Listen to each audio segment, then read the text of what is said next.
Hi guys, it's Miss Smoot, and we are finishing the story with our very last section, Penelope's test. So I'm going to have it read to us, and I'll kind of pause as we go per usual, and I do have to draw on the board today for one part. So with that said, here we go. Penelope's test, the very last section. We've already seen Odysseus win in battle, so now he has to win back his lady. Penelope's test. Penelope tests Odysseus to prove that he really is her husband. Great-hearted Odysseus, home at last, was being bathed now by Eurynope and rubbed with golden oil, and clothed again in a fresh tunic and a cloak. Athena lent him beauty, head to foot. She made him taller, and massive too, with crisping hair in curls like petals of wild hyacinth, but all red golden. Think of gold infused on silver by a craftsman, whose fine art Hephaestus taught him, or Athena, one whose work moves to delight. Just so she lavished beauty over Odysseus's head and shoulders.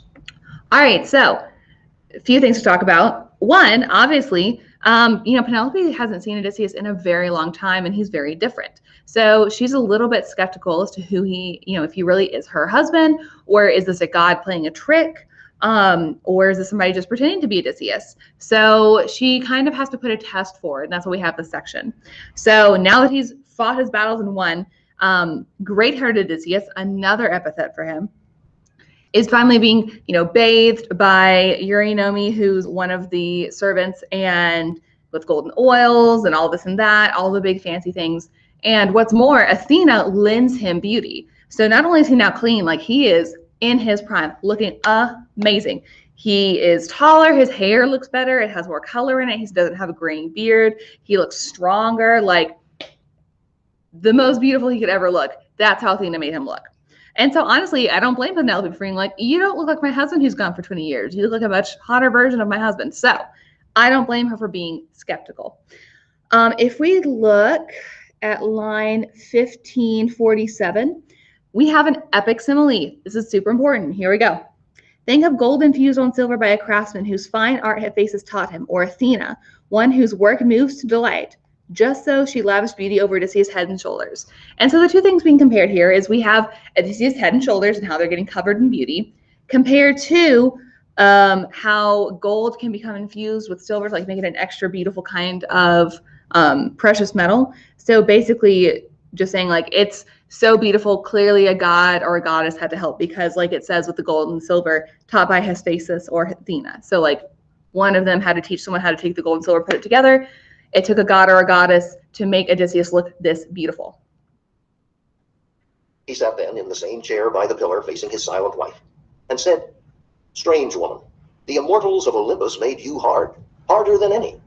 Who else in the world would keep aloof as you do from her husband if he returned to her from years of trouble cast on his own land in the 20th year?" So this is the first thing he's saying to his wife, looking like himself. The first thing she's going to hear from him, and he says, "Strange woman, the immortals have made you hard." He's calling her out for not acting all loving and stuff to him. So it's kind of funny to me that that's the first thing that he says. But he's like, why are you acting this way towards your husband? And now the nurse is now he says to the nurse, "Nurse, make up a bed for me to sleep on. Her heart is iron in her breast." She's like, yeah, her heart's too iron, it's too cold. She's not gonna believe me or love me today. So just go set up a bed for me somewhere so I can have somewhere to sleep, since my wife is being so stubborn, which y'all aren't married yet. But when you are, you'll have silly arguments or disagreements with your spouse. And it's things like this where you're like, why are you acting this way? And he doesn't see the rationale behind it. But she's had all these men pining after her and promising her things and threatening her sometimes, trying to get with her. And so I think she has every right to act this way. So Penelope is going to lay her trap. And she says, Penelope spoke to Odysseus now. She said, "Strange man, if man you are, this is no pride on my part, nor scorn for you, not even wonder merely. I know so well how he appeared boarding the ship for Troy. But all the same..." So I do find it funny because he's like, "A strange woman," for the first thing that he says to her. And so she replies back, "Strange man, if man you are." So she's even admitting she doesn't even know if he's truly man. What if he's a god or a goddess who's trying to play a trick on her? if you guys remember way back into Land of the Dead, when they find one of his crewmates who's died, he's like, yeah, well, you guys bury my body so a god or a goddess can't like use it to play tricks on people. That's what she's thinking about. She's like, what if a god or goddess like took his body and is trying to get something from me just because they can mess with me. So that's why she's being cautious. And so she says, I know how he looked when he left, and like, this is a lot, but all the same. Make up his bed for him, Euryclea. Place it outside the bedchamber my lord built with his own hands. Pile the big bed with fleeces, rugs, and sheets of purest linen. Now, this is the moment where she has laid her trap to figure out if this is her husband or not. So she says, Euryclea, make up his bed for him. So like make up the bed of Odysseus, the one that he built for his own hands, pile full of linen and stuff. And this is how she's going to figure out whether that's her husband or not. Can you kind of see me? What if I do it more like this? It's a little better. Okay, so now Odysseus is going to get super angry, and we're going to hear his response. And I'm going to try and draw it as he says it. I may have to pause. We'll see how it goes.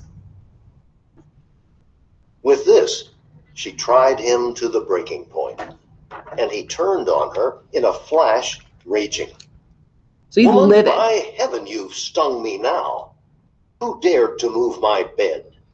No builder had the skill for that unless a god came down to turn the trick. No mortal in his best days could budge it with a crowbar. There is our pact and pledge, our secret sign built into that bed. My handiwork and no one else's. So he's living, he's like, you couldn't move that bed. That bed is impossible to move unless you have like a god come help you. So how could you? How could you even think that you could move my bed?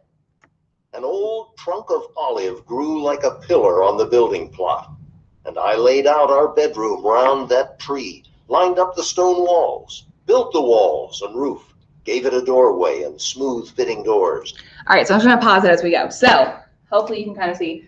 Basically, what Odysseus is saying is when they came to build their home here in Ithaca, where the king and the queen would live, they got there and there was, I don't really know how to draw it, but let's say there's like this beautiful, lovely olive tree on the property, and it was growing out of the ground. It has roots up into the ground, and it looks so nice. And I want to make myself bigger so you can see me. There you go. So olive tree growing out of our ground. And he and his wife, Penelope, looked at it like, that is such a nice tree. We shouldn't cut it down. We should use it. So what they did is they didn't destroy the entire tree, but they did take the branches off, and they kind of hewed it down a little bit. And maybe they added a little bit around it and kind of carved something out of it. And they leveled the ground around it so it would actually be the floor of their bed.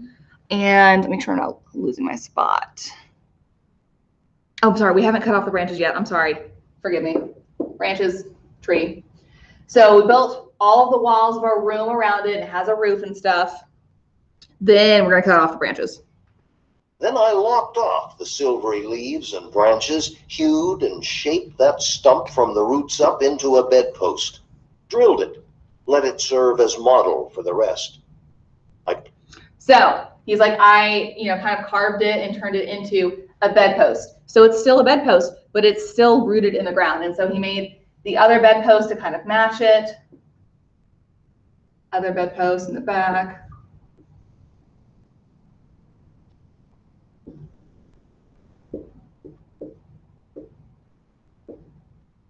Boom. Cleaned them all, inlaid them all with silver, gold, and ivory, and stretched a bed between. A pliant web of oxhide thongs dyed crimson. There's our sign. I know no more. Could someone else's hand have sawn that trunk and dragged the frame away? So he's saying that they put jewels and whatever and little decorations on the posts and stuff, so it looked extra nice. And then, oh my gosh, I don't know where my markers went. Oh, they're over here. Oops. dyed the bedding oxide red, so it was extra fancy and amazing. And I don't know, I'm assuming, you know, put pillows on the beds. I'm assuming they use pillows. And maybe he put like O and P for Odysseus and Penelope, whatever. So like super duper fancy schmancy bed. But the thing he's freaking out is there's no way someone can move it, he's saying, because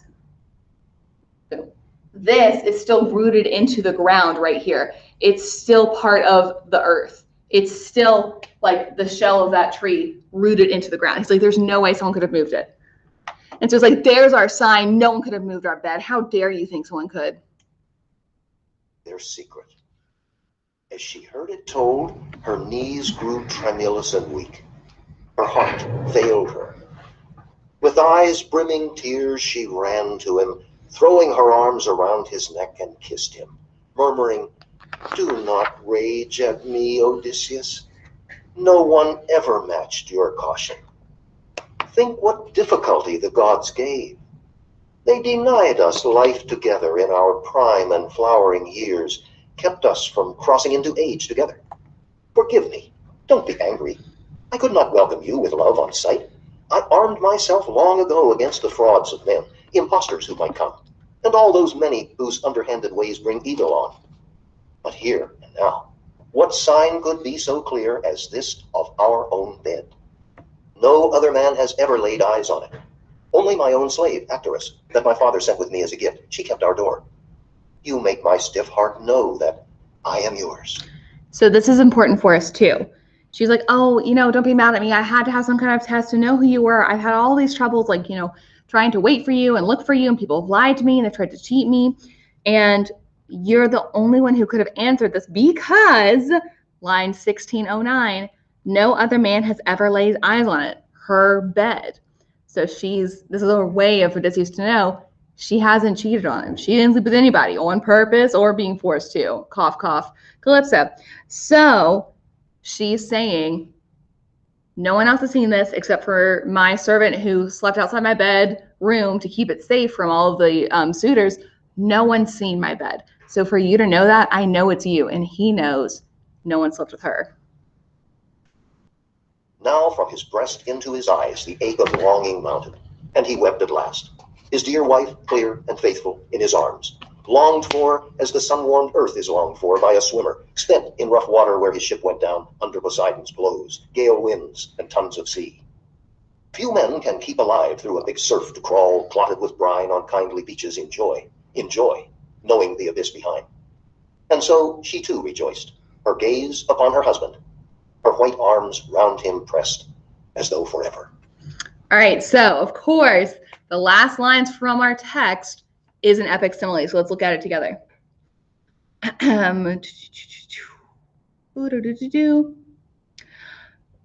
We are on line 1616. Longed for, as the sun-warmed earth is longed for by a swimmer spent in rough water where his ship went down under Poseidon's blow, gale winds, and tons of sea. Few men can keep alive through the big surf, to crawl clouded with brine on kindly beaches, enjoy knowing the abyss behind, and so too she rejoiced. So it's comparing how he had longed for his wife. I missed the first part, I'm sorry. About his dear wife, clear and faithful, in his arms, longed for. How he had longed for his wife, like, this is important, how a swimmer longs for the sun-warmed earth when they have battled the waves, they have swum as far as they could, they have lost everything. It even says here, where his ship went down under Poseidon's blows and gale winds and tons of sea, which that all happened to Odysseus. So it's kind of really is like a swimmer who's gone through all these things, because those are all things Odysseus went through, and how the swimmer is finally like, oh my God, land, I can breathe. I don't have to struggle. I have what I want. I have land. That's how he feels about his wife. And so Penelope too rejoices, knowing that she has her husband in her arms wrapped around him. The ending. Odysseus is reunited with his father. Athena commands that peace prevail between Odysseus and the relatives of the slain suitors. Odysseus has regained his family and his kingdom. Excellent day. So You might be like, well, he killed like a bunch of dudes. Wouldn't people be upset about that? Athena comes down and she's like, oh, I'm so glad my favorite character had an ending to his story. Because remember, like, she thinks he's cute like a puppy. And she's like, this is so great. Hey, families of suitors, they're kind of bad people anyways. They're butts. So you can't be mad at him. And if you try and start war with him, you'll have to battle me too, the goddess of knowledge and warfare. So I wouldn't do it if I were you. So they can't fight Odysseus and they can't get mad at him. So everything kind of like goes to the end. So it works out for him. And he has his wife and he has his son. He gets to see his dad. Odysseus is very happy. So that's the end of our story. When you guys see me in class again, sorry if VA kids, this won't qualify for you, ask me about what happens after this story, like after and the rest of the Odyssey stuff, because it's kind of interesting. But you do need to remember, he has his wife back. Athena has said, hey, everyone, we can't fight. You have to give peace to him. The very next day, what is he supposed to go do? Look back at Land of the Dead. He has some very important offerings to make. Yeah. Make sure to ask me about that too, because it's a big deal. Because if he doesn't do those offerings to the gods, what do you think is going to happen? It won't go well. But ask me about it in class. It'll be great. Bye, guys.